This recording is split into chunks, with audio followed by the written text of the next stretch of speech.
This is Bishop Edward Weisenburger here. I'm in the Chancery Office of the Diocese of Tucson with Joanna Williams, the Executive Director of the Kino Border Initiative.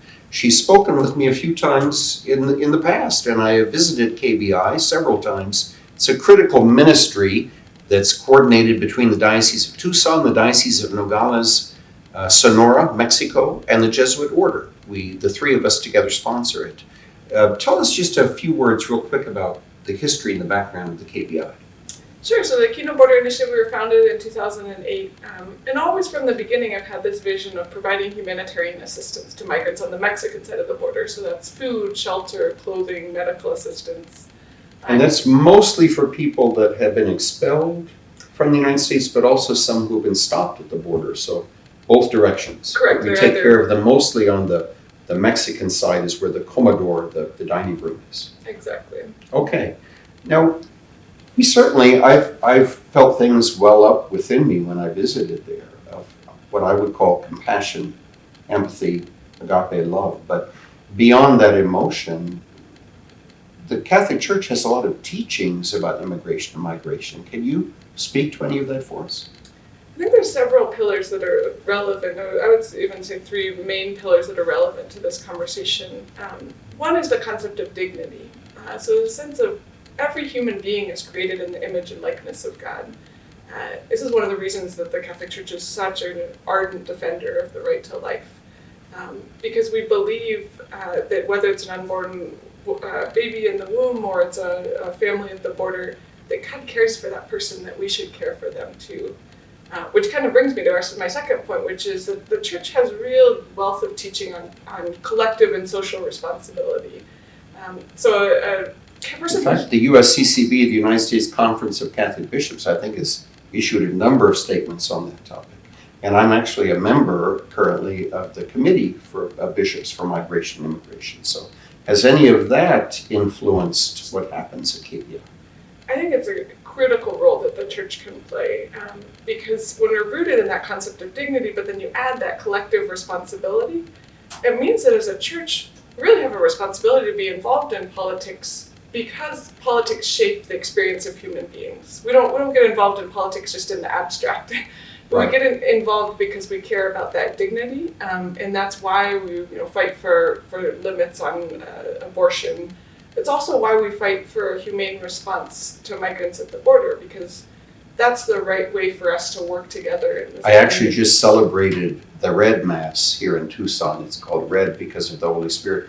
It's primarily for lawyers and politicians, but we also include the law enforcement community because all three are so critical. But I really stressed the important role of politics in our world. It's critical, and at times, I think most Catholics get it right, but at times I feel sometimes Catholics want their politics to influence our religion as opposed to our religious beliefs influencing our politics.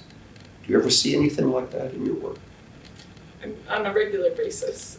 And taking that framing, if we were to let our religion influence our politics, I think what we have to understand is that the Church takes the law very, very seriously. Indeed, yes. The Church doesn't just say, we'll write over that. If you read the Catechism, I would encourage all of our viewers to read the Catechism, but it talks about the critical role of the law and the responsibility of political authorities to enforce laws, whether that's at our border or elsewhere, and that those be laws to promote the common good. Just laws. That's the yardstick of a law. And so I think our work as a Church, yes, is the humanitarian response, but it's also for us to advocate for laws that live up to that yardstick of promoting the common good.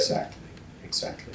And I would say Roman Catholics are also American citizens, and we're called to actually be good citizens. So you're right. I think there is that historical immediacy of we're going to serve these people, but there is also our obligation and our vocation, our calling, to influence that political realm for the sake of the common good so that we create just laws and enforce them. It's very helpful from that perspective, and I think a lot of people listening to this, it's going to resonate with them as well. What else can you tell us about what's happening right now at the Kino Border Initiative? So what we're experiencing is the consequences of unjust laws. We're talking about the importance of advancing just laws, Right. but what we're experiencing is women like Guadalupe who have fled from southern Mexico, have experienced violence. They arrive to the border and they don't have a legal channel. They don't have a way to move forward to seek protection. But they also can't go back. And they can't go back because her life is at risk. So she becomes stranded, and Guadalupe in particular has been in a couple of very tricky situations where she was almost kidnapped by organized crime or attacked by organized crime. And she shares with me, I just always feel this tentativeness, like my life is at the brink of a cliff. And our laws shouldn't be putting people in that situation. They should be welcoming people and providing a framework for protection, just like Mary, Joseph, and Jesus got when they arrived to Egypt after they fled King Herod's massacre. I sometimes, maybe I shouldn't, but I go back to my own example, my own life. My mother was born in Kansas and did not speak a word of English until she was 6 years old and went to first grade. She was born to Russian-German immigrants, Volga Germans, and they starved in Germany, and then they starved in Russia, and then they migrated on and came to the United States. And their story of the struggles and the hardships they found. Sometimes we think immigration is only an issue today, but when you look at the history of immigration in the United States, you find there's been some pretty deep fractures from the start. We're a nation in many respects of immigrants, a nation we share with the native peoples who we embrace fully and want to be embraced by. But for those of us that have our roots through immigration, it's more of the same in many respects. But I think it's important to stay hopeful in all of that. I think the joy of being a Catholic is saying, that there's been a lot of injustice over the course of many years, but we believe that our church offers a way forward, and the Catholic teachings. I would encourage everyone to read the content from the USCCB and the Migration Committee. We believe that a better world is possible, and we see the evidence of that on a daily basis. I'm going to ask you to come back, and I'm probably going to want to talk to you a little bit about hope. Will you do that? I would love to. That sounds favorite great. topic. Thank you so much for coming back today. Thank you for welcoming me. God bless.